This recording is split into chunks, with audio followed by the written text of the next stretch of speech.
donc Edwige Caron, je suis enseignante, j'habite à Nevers depuis une dizaine d'années. J'ai été baptisée, ça fait 13 ans maintenant.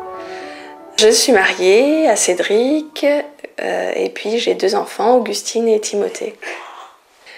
Alors c'est une rencontre en fait, j'ai rencontré Cédric et au début il m'a parlé de sa foi, de ce qu'il vivait en église, ce qui était totalement assez inconnu pour moi puisque mes parents ne sont pas pratiquants. Mes parents avaient décidé de ne pas me faire baptiser enfant. Et puis, les seuls échos que j'avais de l'église, c'était par les médias, donc c'était pas très positif. Donc, on en a parlé pendant plusieurs jours en vacances, et puis je suis rentrée chez moi, et sûrement l'Esprit Saint qui a soufflé, et enfin, je me suis dit, c'est pas possible, Dieu existe, et Jésus est son Fils. Donc j'en ai parlé à Cédric de ce que je ressentais, et je commençais en même temps mes études à Clermont, et donc je me suis inscrite au catéchuménat de Clermont. Et voilà, 2 ans de préparation. Ensuite, j'ai reçu le baptême, et puis une année de préparation pour la confirmation ensuite à Clermont, c'était en 3 ans. Alors ma vie de chrétienne au début, ce qui a surtout changé, j'étais déjà investie dans des associations, mais ce qui changeait c'était que j'y mettais le nom de Dieu. Et puis petit à petit je me suis aperçue que je commençais à appartenir à une communauté, à l'église. J'ai commencé à penser différemment et à faire les choses peut-être différemment, avec plus de patience, d'amour, en suivant le chemin du Christ en fait. Le Christ c'est quelque chose de plus concret que le Dieu ou le Saint-Esprit. Quand on lit l'Évangile, ça nous aide à vivre tous les jours. Donc au quotidien, j'essaie humblement de me dire allez, Jésus aide-moi, et qu'est-ce que tu aurais fait quoi. Je pense que quand on devient chrétien, on a plus de force. On a Jésus à nos côtés, on a aussi tous ces saints qui sont passés avant nous, Marie la première. Et ça nous donne du courage, de l'espoir, et voilà, c'est en tes mains je remets mon esprit quoi. C'est fais de moi ce dont tu as envie et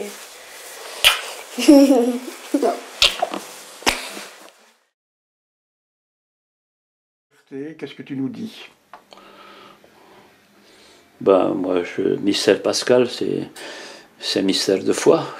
Bon, ma famille était traditionnellement chrétienne.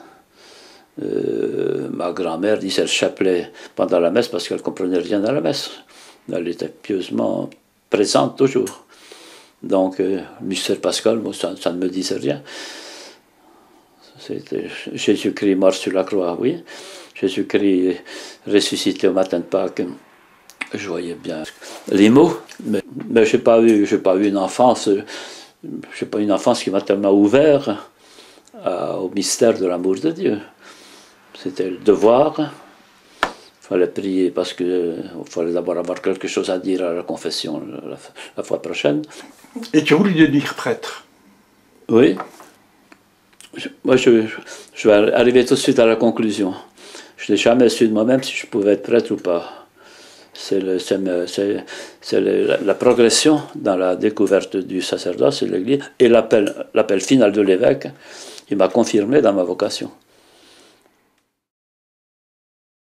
C'est la rencontre des gens finalement qui m'a fait découvrir un peu toutes les dimensions de l'amour.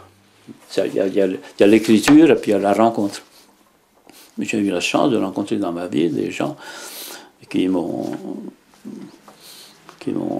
fait vivre, qui m'ont fait voir ce qu'était aimer Dieu et aimer les autres. Ma démarche, ma route n'a jamais été une route individuelle.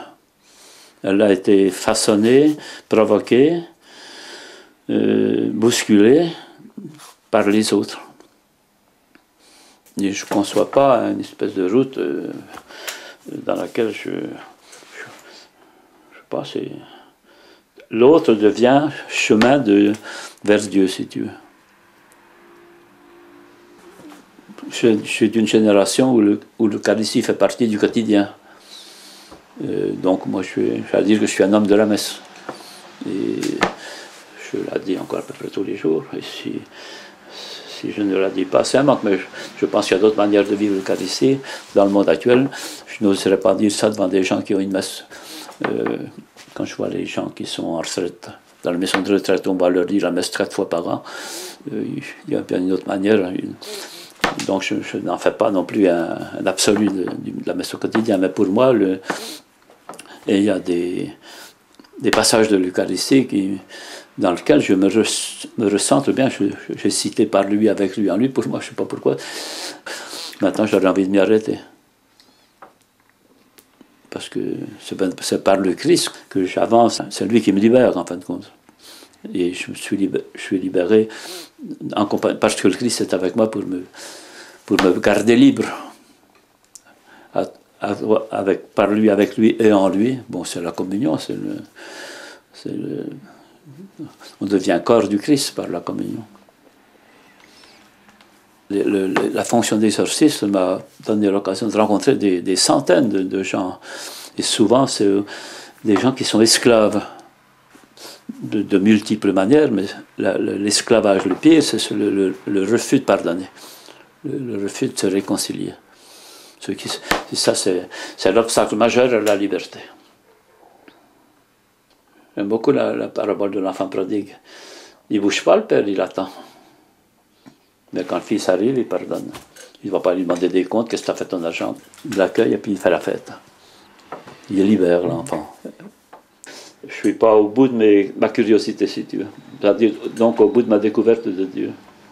Je pense que ce sera après la mort, ça, parce que l'infini, l'éternel, tout ça, si c'est des grands mots.